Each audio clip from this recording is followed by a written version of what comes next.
ఆయన యొక్క జీవితంలో జరిగిన విషయాల గురించి మాట్లాడుతూ, దివారాత్రులు నీ చెయ్యి నా మీద బరువుగా ఉండెను. హల్లెలూయా. కీర్తనకారుడు 32:4, దివారాత్రములు నీ చెయ్యి నా మీద బరువుగా ఉంది.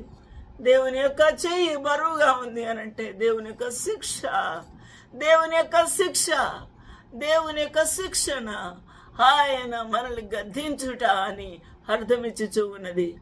ఆయన శిక్ష బరువుగా ఉంటుంది. ఆయన మనల్ని గుణపరచుట అనేది కరుకుగా, కఠినంగా ఉంటుంది.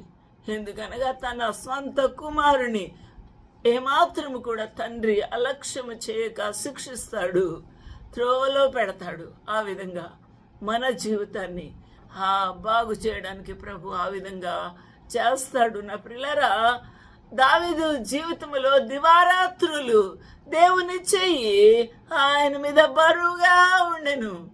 దేవుని యొక్క శిక్ష, నిత్యము శత్రువుల బాధ, నిత్యము దుఃఖము, నిత్యము యుద్ధములతో ఆయన వేదనలు అనుభవించి ఉన్నాడు. నా ప్రియులారా, హల్లెలూయా.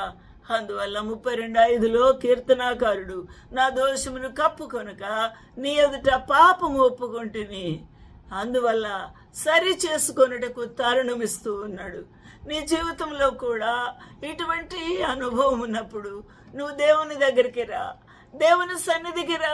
దేవుని సన్నిధిలోని పాపములు ఒప్పుకో. నీ రహస్య పాపములు నీ ఆలోచన ద్వారా, నీ యొక్క చూపు ద్వారా, నీ యొక్క ప్రణాళికల ద్వారా, నీ క్రియ ద్వారా నువ్వు చేస్తున్న ప్రతి పాపాన్ని ప్రభు దగ్గర ఒప్పుకో. దావీదు మహారాజు ఒప్పుకుంటున్నాడు. నా ప్రియులరా, నా దోషమును కప్పుకోలేదు. నేను దుప్పటితో, గొంగళితో, నేను దేంతో కప్పుకున్నది నీకు బట్టబయలే కదా. నా దోషమును కప్పుకొనక నీ ఎదుట నా పాపమును ఒప్పుకొంటిని.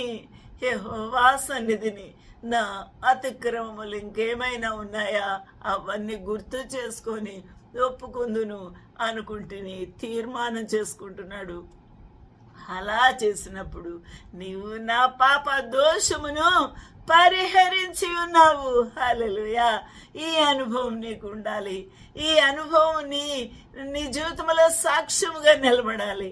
నా పాపములు ప్రభు దగ్గర ఒప్పుకున్నాను, ఆయన నన్ను క్షమించి ఉన్నాడు, ఆయన నా పాపములు పరిహరించి ఉన్నాడు, నాకు విడుదల కలిగింది, నాకు ప్రభు క్షమాపణ భిక్ష పెట్టాడు అన్న ఆ యొక్క నిశ్చయత నీ జీవితంలో కావాలి. నా ప్రియులరా, హల్లెలూయా. దేవునికి మహిమ కలుగునుగాక. అలాంటి దినమందు ప్రభుని